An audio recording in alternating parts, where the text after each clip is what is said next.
Minkejja l-kollas fis-sistema tas-saħħa minħabba nuqqas ta' infrastruttura, it-tobba għamlu l-almu tagħhom tippuntaw swaba fil-konfront tal-professjoni medika kawża tal-fallimenti tal-gvern.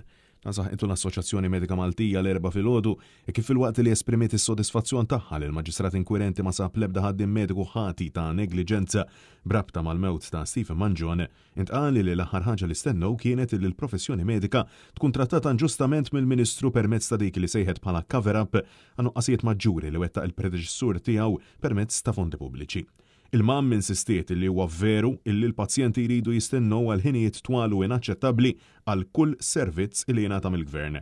Dan, komplet l-assoċjazzjoni, minħabba l-fatt li l-gvern ħela u rema 400 miljun euro fuq Vital Sustuertu prattikament ma għamel ebda investiment fl-aħħar 11 sena. Fil-waqt li l-mam irrikonoxxiet li dan mhux direttament tort tal-Ministru, hija saħħet li s-sistema tikkollassa minħabba nuqqas ta' investiment fl-infrastruttura. Intant it-tobba appellaw lill-Ministru Joe Etienne Abela sabiex ikun onest u jammetti mal-poplu Malti wawċi dawn in-nuqqasijiet fil-waqt li għamel apoloġija pubblika u mhux ifarfar fuq ħaddieħor. L-Assoċjazzjoni Medika Maltija esprimet ukoll id-diżappunt tagħha fil-konfront tal-Ministeru kif saħqet illi mhux qed isegwi l-obbligazzjonijiet legali li hemm fejn għandu x'jaqsam diskussjonijiet dwar outsourcing.